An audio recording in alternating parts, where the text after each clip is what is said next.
Hey there, guys, it's Celine. Hi, it's Tuesday, 26th, yes, of January, and I haven't been on for 10 days, which is like weird, and I'm even, slightly stressed out as to whether I will manage to do any constructive talking here or whatever. I just do want to reposition my gizmo here to such an extent that as long as we don't topple over.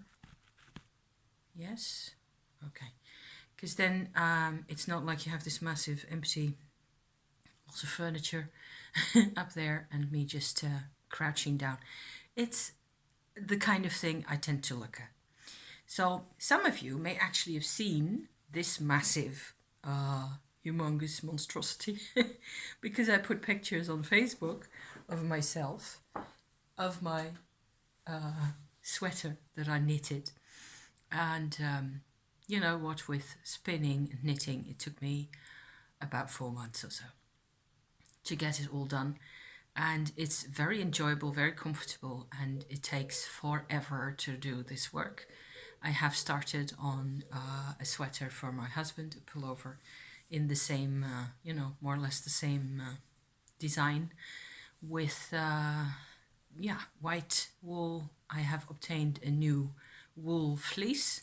Last Saturday we went to the sheep farmers. I'd contacted them via email, and they said that they were shearing, so it was fine to come and collect a sheep's wool fleece, which is sitting right here behind me. Okay, so up from about this point here, that's the leftover bit that I had left of this whitish wool in the other bin liner, and from there down to the floor is the new one.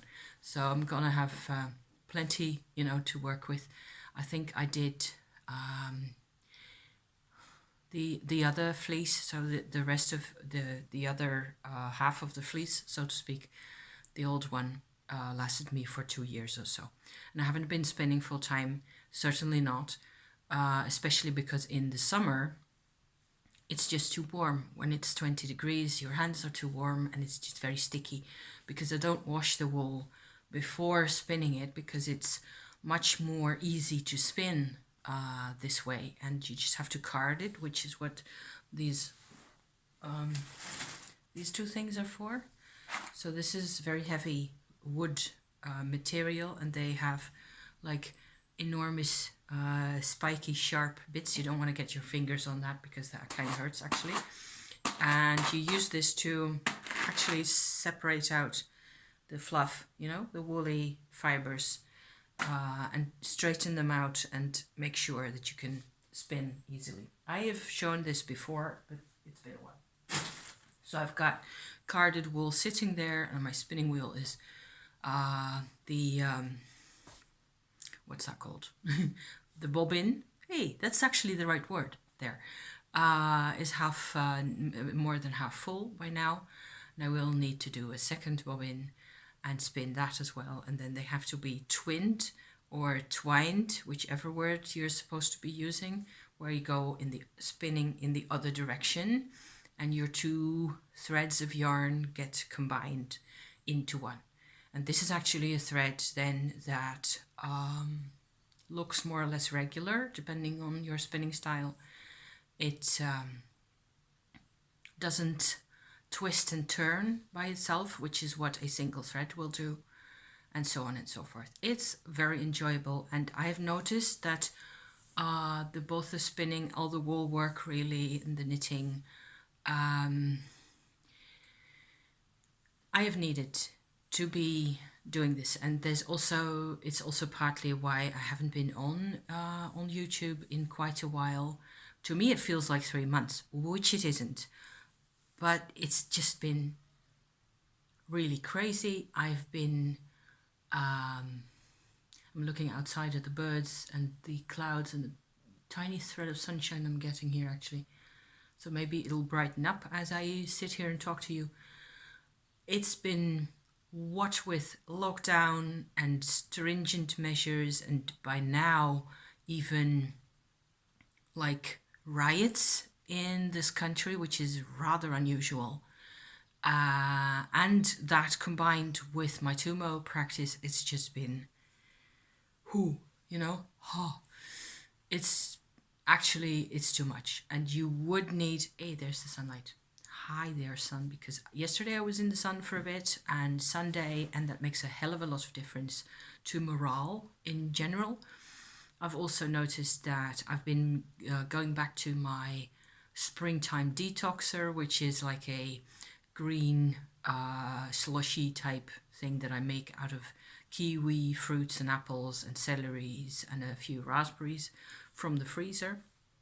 It's all raw food, which I don't normally. I eat an occasional apple and I drink lots of citrus fruit juice raw. Otherwise, I'm more of a cooked food person. But this is a brilliant detoxer. It's really easy to make. I just stick it in the machine and whiz it around a bit, and you can just it's like a smoothie type thing. But there's no dairy in it.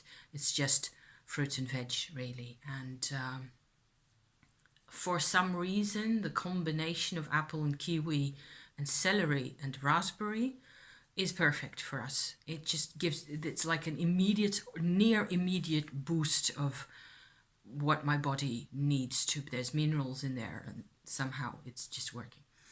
So that's helped. What with the Tummo practice, there's been lots going on. I have discovered, I suppose, for me at least, whole new pathways of energy work in the body that need some type of, this type of kundalini energy needs to be in there. There's very interesting connections coming out after a while, after, working on this stuff for a while.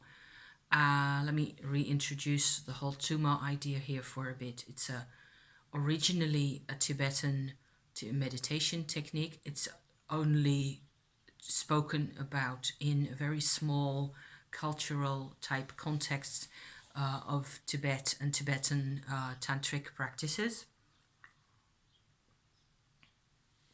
So it involves aspects of Shakti energy work combined with things that are basically only known in Chinese medicine, where the Kundalini energy, the Shakti energy, which is basically the same thing, I would tend to say, is transformed into a different type of energy that is more stable, easier to use in the longer term, more reliable, more permanent even. So that's why it's only known, Tummo is really only known as a giver of body heat. So that's how it's presented 99 out of 100 times, I think, on the internet. If you just look up Tummo with two M's in there, that's or Tummo meditation or something like that, they will instantly give you lots of hits about preserving body heat, what with, mountainous terrain and cold winters and all that. That makes a lot of sense. However, myself, I'm not in this for the body heat necessarily, although I have noticed my body temperature going up slightly. Actually, quite obviously, I don't need to have my heater on in my house as much as I used to. Like today, for example, I suppose it's like +5 degrees outside. There's no snow or ice or any of it. I would normally have had my heater on 20 degrees inside especially this downstairs room here, which is now I'm going to squint at you because of the sun. The sun's in my face. Never mind. So normally that would have been 20 degrees and now it's at 18, and certainly with this warm woolly, I don't need any more than that. My tea isn't even that hot. It's got gunpowder green leaves with a slice of ginger in there. That's something I drink a lot. because detoxing. So my reason for doing Tummo is psychological and vibrational. I have felt drawn to this type of material. I have felt drawn to like interested in what can you do with this? How can you investigate? How can you, make it work for you? What happens if you do this type of stuff? I think that we should all be friends with our own Kundalini energy. That's not so self-evident for most people. People are scared of Kundalini energy. People are afraid that it will run away with them, and there's actually a risk of it doing that. So you have to. It's not for the faint of heart, certainly, and certainly the way I am doing Tummo now. So what happens? I was saying is that Tummo Shakti energy transforms into Tummo energy, which is a more stable, like I said, more not fixed, but more easy to handle and more reliable type of the same thing, really. However, it doesn't stay the same always. And one thing I've certainly noticed for myself is that as you progress through a month, a lunar cycle, or a menstrual cycle, or whatever you want to look at, there's differences in everything. Everything fluctuates the whole time. And that applies both for the initial Shakti energy that comes into the body, as well as to your processing centers and to your focus, your level, your capabilities to focus and or relax at the same time.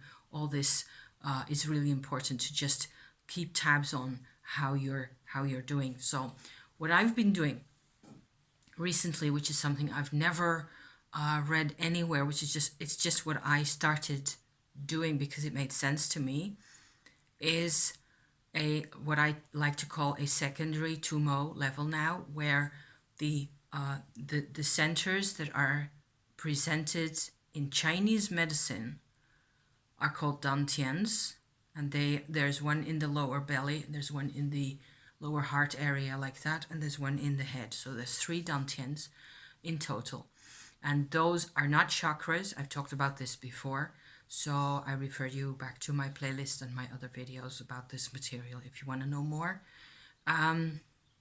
It turns out that by now, end of January, I'm in this for a whole year now, and I've done, I think, the secondary Tummo. I'll go into this in a bit more detail in a bit. That's been maybe a month and a half, like not even 2 months that I've done that.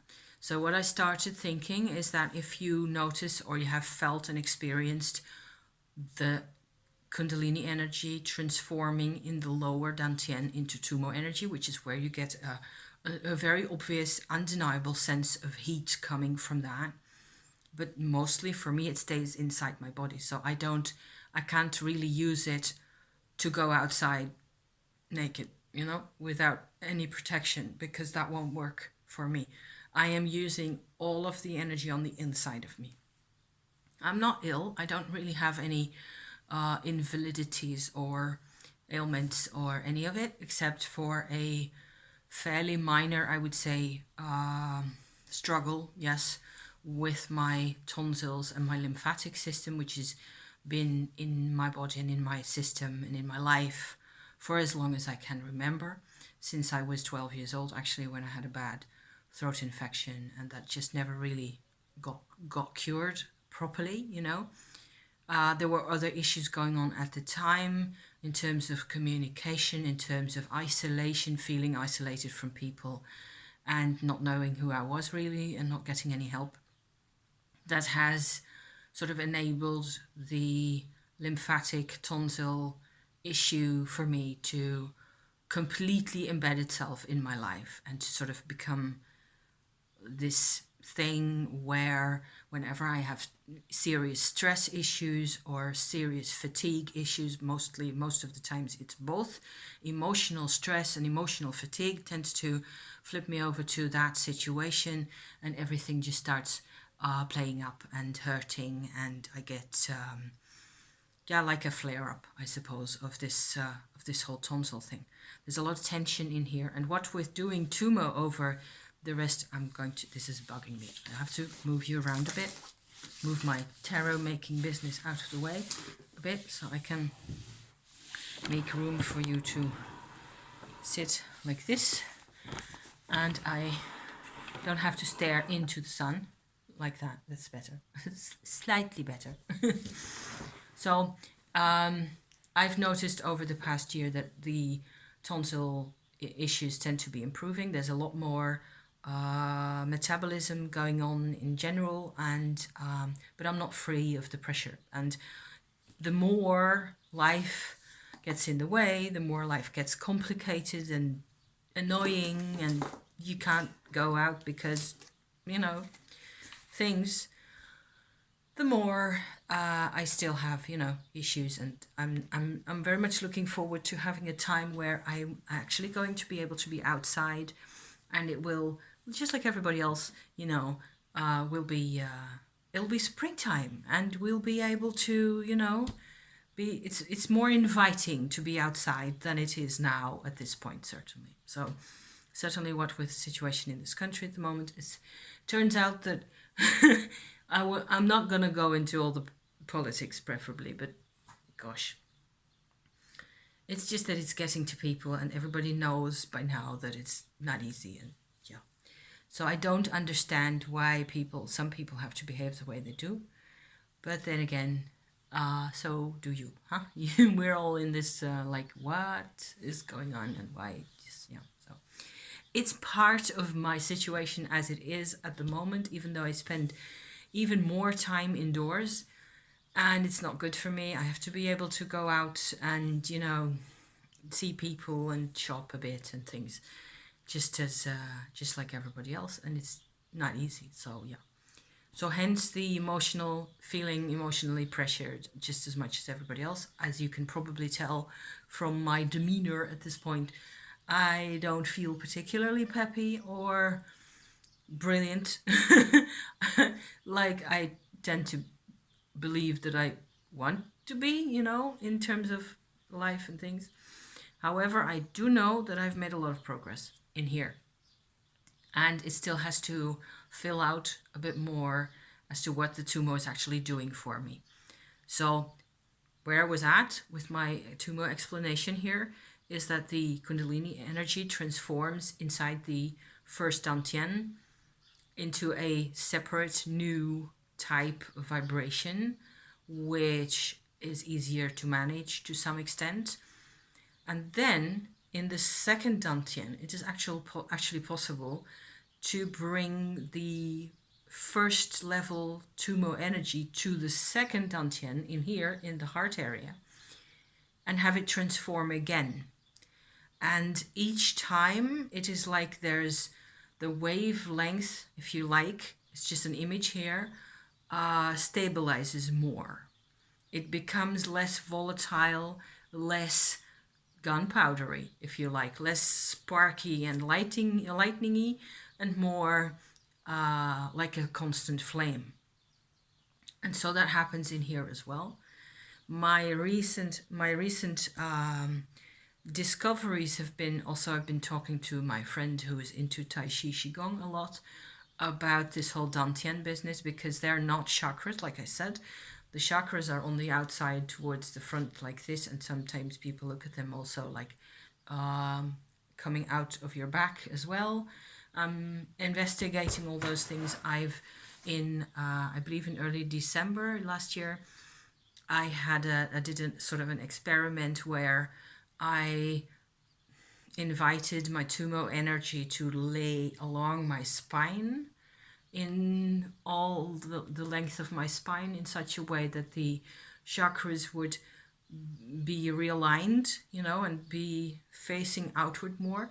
And that made a big difference. I could really feel, after doing that exercise a couple of times, that but you're working with actual energy here. You're not visualizing or just having it in your mind. It's an actual energy that is actually changing and that you have to adapt to. So that's really important for me to point that out again.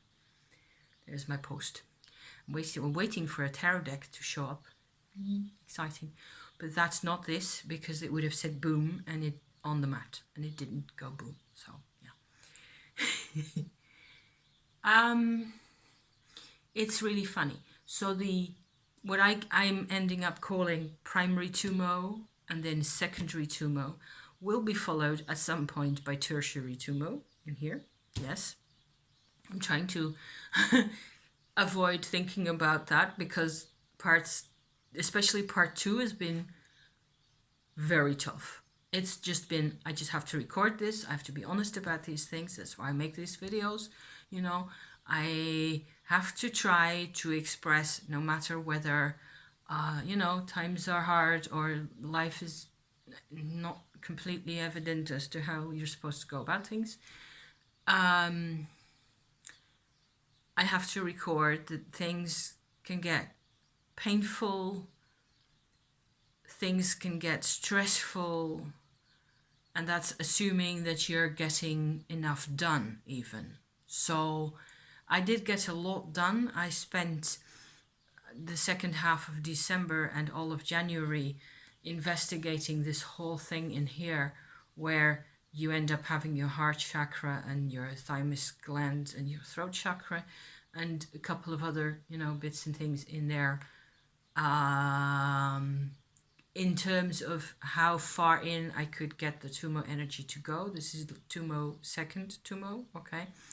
Going into the chakras. The first time around you do that, that can actually hurt quite a bit. It's, can I explain how that feels? You're importing energy, a strong, potent level of energy somewhere where it has never been. So the surrounding area of your body and all that, is not used to that type of vibration. After a couple of times in here and in here, I felt that it was getting easier. I suppose it's like doing yoga in a way, but it's very intense. And by now, I think I enjoy doing this most of the time. So this energy channel, if you like, is, let's just focus on the heart area here. It goes all the way in to the spine eventually.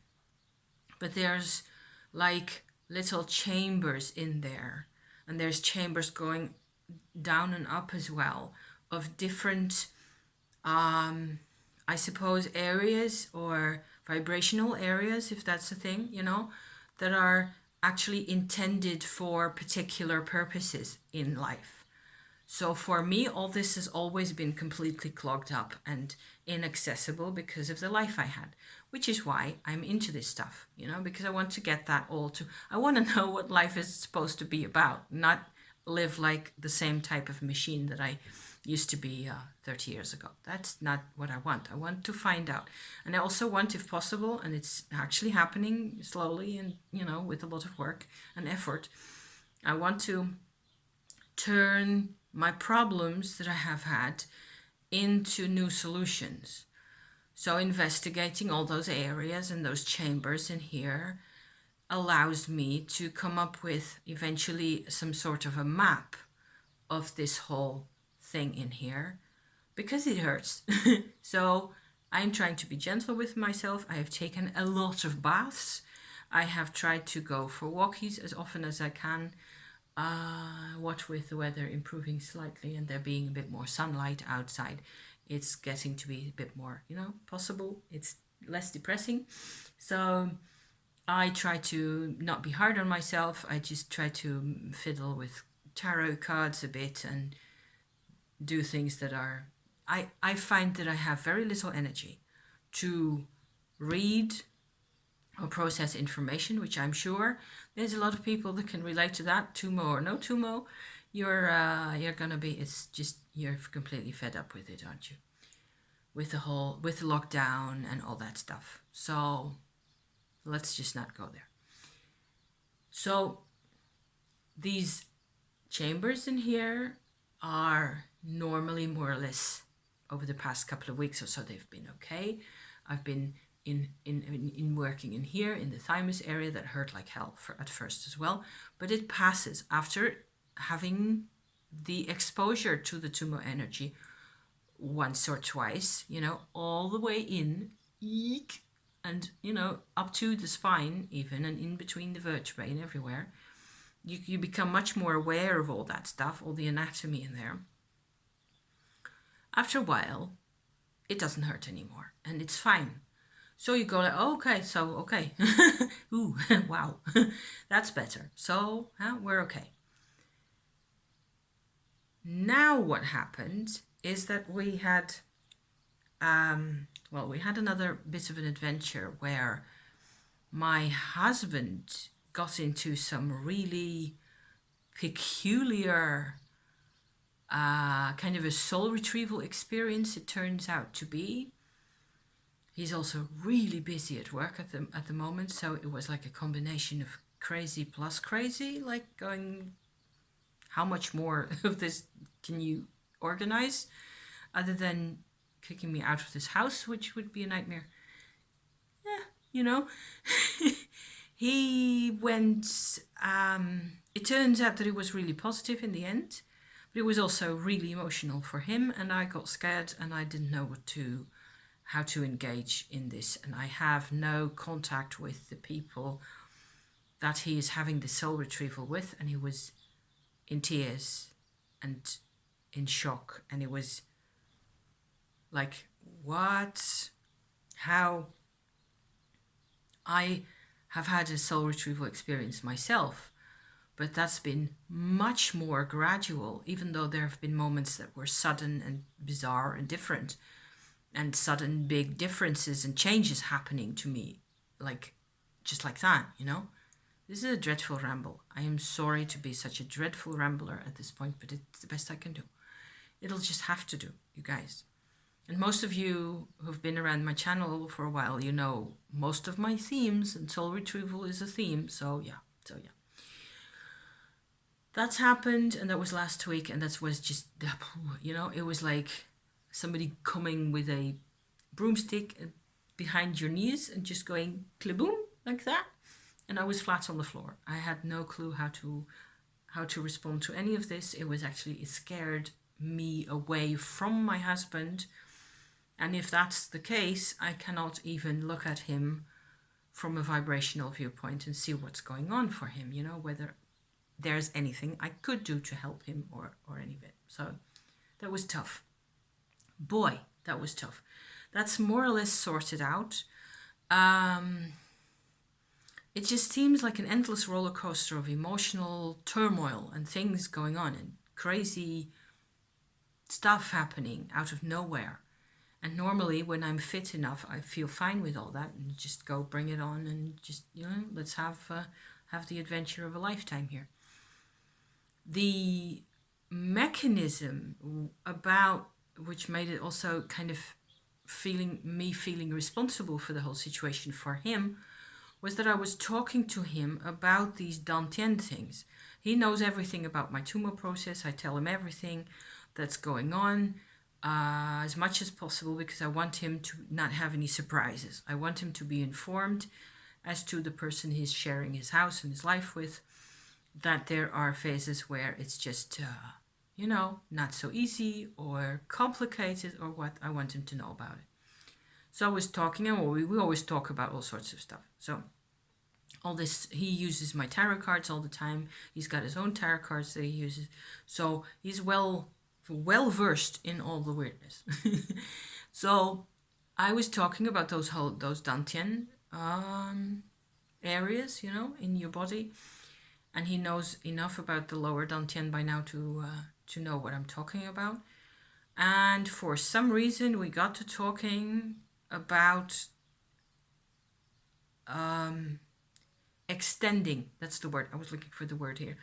Extending the Dantian. It's more an intentional kind of a process than a yoga or a physical exercise, actually. However, you do want to sit up as straight as possible, and or stand up even. And then the flow of Shakti energy or Kundalini energy increases by, and significantly. It's not like it increases a bit. It goes from here to here. So times three, at least, is my guess at the moment. Just by extending, just so instead of being at the Shakti energy and at the checkpoints and all that stuff, which is also stuff I've talked about earlier, at this point you're just basically going like widening your hip joints just a slightly, just a bit like that. And it's more, like I said, it's more an intention than there's actually anything measurable happening down there. And what it looks like is just like I said earlier, with things are constantly variable and fluctuating in your life, and everything in your life is constantly going, like a wave on the sea, like that. And there's a bit more of this, or there's a bit less of that, and so on and so forth. With this, it looks like the smaller a Dantian is, so a horizontal energy transformation center in the body, right? The smaller it is, that's a sign of actual, probably, I would tend to assume by now, it's a sign of fear. It is a very simple way of the body to respond to fearful situations, to anxiety and stress and insecurity and unsafety and all those things in life, by restricting our space.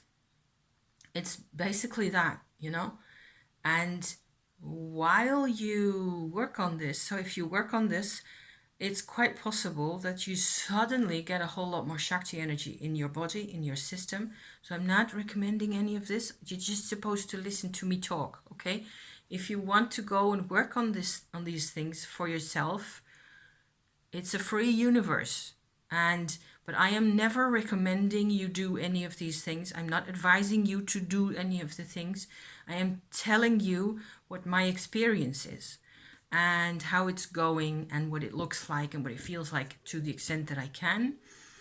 And I would never teach this material unless in a in a an Aquarian age somewhere out there where it would actually be possible to make sure that a person is staying on the path, and that they know what they're doing, and that they it would be really difficult for me to teach any of this, to make sure that you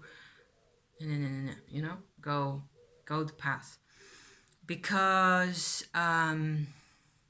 so this whole Dantian thing, I was actually hesitating whether to bring it up, but it's relevant. It's part of the process. And I think that by itself, this sense of making your body a bit broader, making yourself take up a little more room, that's very beneficial. There's nothing wrong with that. However, the Shakti energy tends to, come in, and if that is what happens, you will notice it, and it will potentially, do all sorts of triggering things inside you and make you go like, okay, so now I have another problem, and what it, or maybe I have an old problem that I never faced really, and I have to make sure that this is dealt with now in my life. That's what tends to happen with Kundalini. You have to suddenly deal. Whereas before, for 40 years or 50 years or whatever, how long you walked this planet, you just, you never mind, and just get on with business every day. So the Dantian thing, was talking about that. My husband is really responsive to whatever I say about this type of thing. So for some reason, this energy exercise catapulted him into this whole soul retrieval thing, and he just it was very intense and very sudden and took very short time as well. So half an hour later, he was talking to his clients again and he was fine. And I was going like, what the hell? What the hell just happened?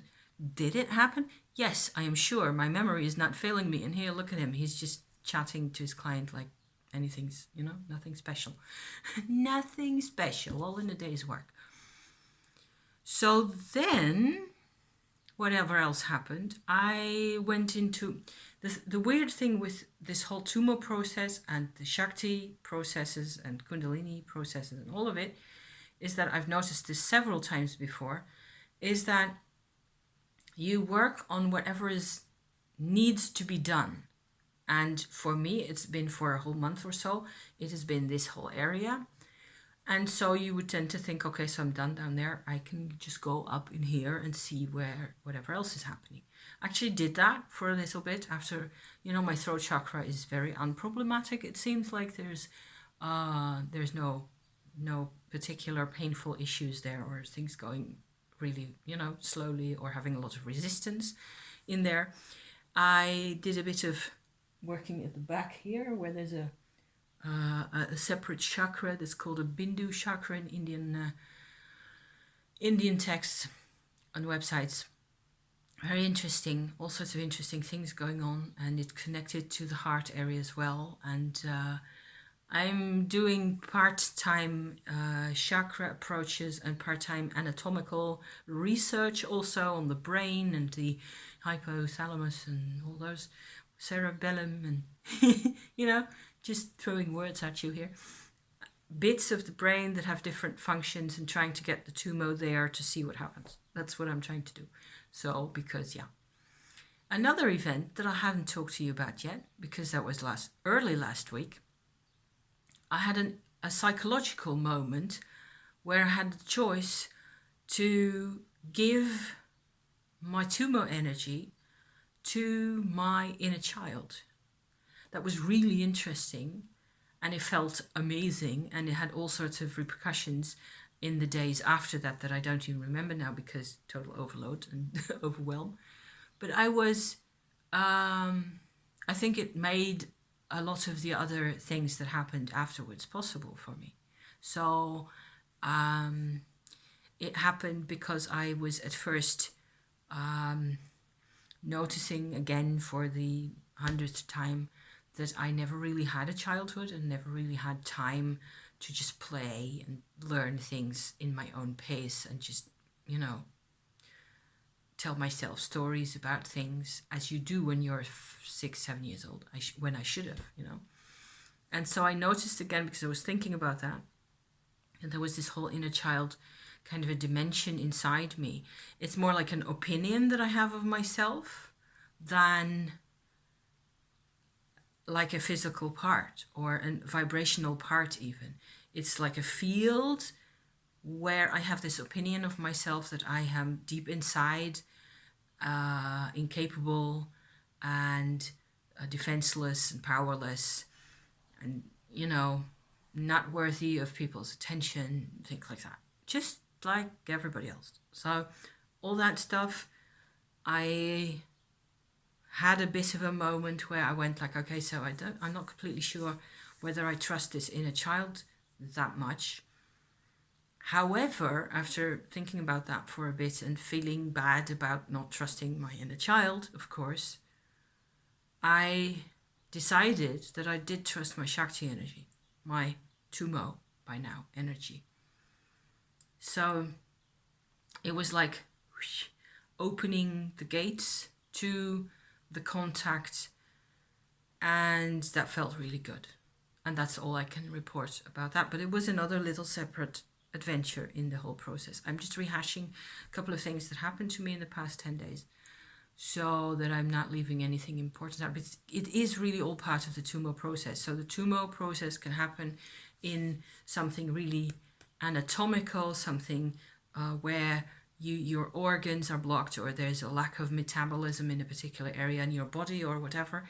And the Tummo energy can be painful but very beneficial after a while, certainly. And each time it has hurt, after a day or two, the pain has gone and it's just a matter of adapting. It's more like a very intense muscle pain than something actually going wrong inside you. So there was that. The last thing that I want to share in terms of Tummo developments is that I went into my solar plexus area, my third chakra. So having done all this more or less to satisfaction, I thought, or yes, I did think, yesterday morning I actually got my Tummo to go into my third chakra area, like which is your stomach area more or less, and noticing all sorts of patterns in there. And there's also like little channels and not so much chambers as in here, but more like channels going into the back of towards, from the front to the spine, like so, different levels, and connecting in the end with what felt to me like my adrenal glands. So they're close to my spine, and they're responsible for a lot of yet again metabolic activity and cortisone and stress hormones and things like that, sexual hormones, and as well as I think they're monitoring sugar levels as well. So the interesting thing was that as I was sort of having my Tummo energy in there specifically, you have to kind of from the outside guide the Tummo energy, in this case, into the solar plexus area. So as long as, because Shakti and Tummo energy, whichever type of level you're at, there's always this tendency to bypass an area. I've said this 100 times already, I'm saying it again. An area that is for some reason less accessible to the energy will be bypassed. This is a fundamental thing that I encounter again and again and again.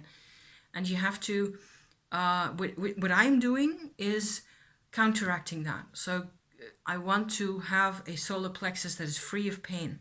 I used to have insignificant, but a sense of, if you press down on your, with your fingers on the side of where your stomach is, just below your rib cage, or even on your rib cage, just a bit like that. If I do that now, I can actually feel that it hurts a lot less than it used to. This was always painful, just by pressing, a bit firmly, like that. Not stick your thumbs in like all the way to the other side, but just a bit like that. It's a very sensitive area. All this around your, above your belly button. If you put a hand like this above your belly button, then that hand actually covers most of your solar plexus like that. It's very sensitive, but it doesn't hurt as much as it used to because the Tummo has gone actually in there. So same story, right? And the going in towards the back was a whole process again. Takes me about half an hour to do things like that. All this whole, this whole focus has to be there, and this just happens like once a week or something like that, maximum, where I go into a new area like that. At the end, what happened was that the adrenal glands actually connected to my heart area again. And that was really extraordinary because I could tell that there were spaces in here which were like in between the little chambers and areas that I mentioned earlier for the heart area. So there's like a chamber here and another little chamber here, or like that, and there's like channels and paths in between that were like walls or garden walls or hedges, if you like, if you want to look at it that way. And now this adrenal Tummo, if you like, actually went into those separating areas. And so it's much more filled up now, which feels pretty good, actually. However, what I'm noticing, what I'm trying to also go back to here a bit, this whole belly area, this solar plexus, is about what we identify with or what we identify as. And that's what's changing. So that's also why I'm tired and why it's difficult to. I'm actually managing rather well, I think, to find the words for this whole weird tale again. But I haven't all week. I was just unable to cobble a story together about these things because it was just too much. Because the cool thing is that the identification actually changes in your solar plexus with Tummo primary and Tummo secondary combined. So I thought that was really cool. I felt that was quite significant that my heart, as it is now, in a much better state than it used to be in, which you can't necessarily tell that much compared to last year, because I always tend to be more or less like this, I think, in the way I talk and the way I use my hands, and whether I'm, you can tell I'm tired. I can tell I'm tired. So that doesn't really change that much, but the heart energy has actually influenced back down to my solar plexus, what it is that I can identify with or as. And that's pretty cool. I think that feels, talking about it like this makes it even slightly more tangible in a way, weirdly. To where it is going to take me, I don't know. I'm just messing around with cards and trying to keep myself slightly occupied, as long as I don't really go out that much and don't see people, and it's a mess. Our lives are a mess, That's still the same. And that doesn't, however, it feels like a lot of pain has actually left me. Yes, physically in here, certainly.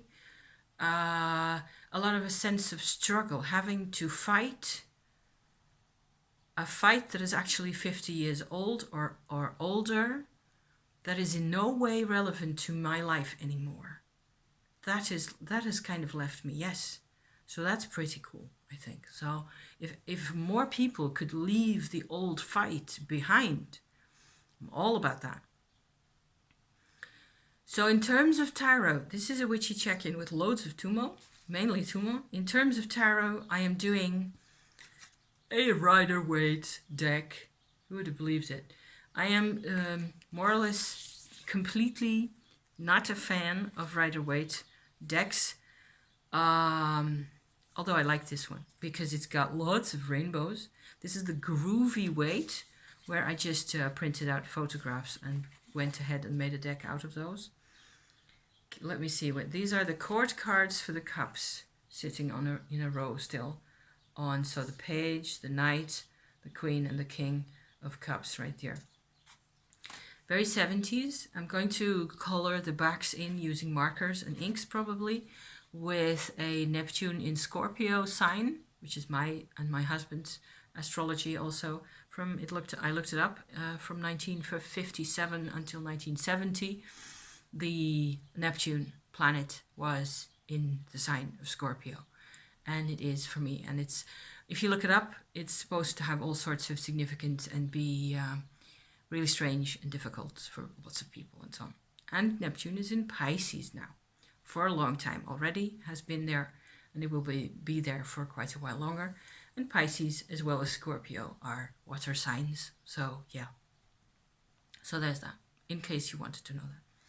So the Groovy Weight, I actually enjoy the rainbows immensely. And the pictures aren't really perfect, of course, because it's just a photograph that I nicked off the website, but it's very expensive to get to here. They're not even shipping officially to this part of the world at the moment because shipping issues, and so I just went ahead. I need something to fiddle with. I need to be, either spinning or this or vlogging or journaling, or I need to be able to come back to some type of activity where at the end of the day I've got something new and slightly relevant for some reason, So there's weed plants in here. I could talk to you about my weed experience because I did get weed last week. It's legal in this country, and it's even a necessity. So the shops are Where am I? 50 minutes in? Nearly? Oh dear. I'm not going to talk about the weed. It was funny. And I've still got a lot left. And I turned 3/4 of the weed into incense because I like that better. The incense is over here. These are the little white stickies in the sun, nearly in there. So thank you for watching this ramble, this idiotic mixture of things. I just had to get back out there. And maybe by tomorrow I'll be able to make something slightly shorter with a bit more sense and a bit more, and I will reiterate some of my adventures that I've had, and at least my tonsils are okay by now. Whoa, oh god. Thank you for watching. I love you to pieces, and I want you to all to be completely okay and to just hang in there because we have to. Just for as long as it takes, okay? Just hang in there because we need you, okay? All of us need everybody. Bye for now. Ciao now.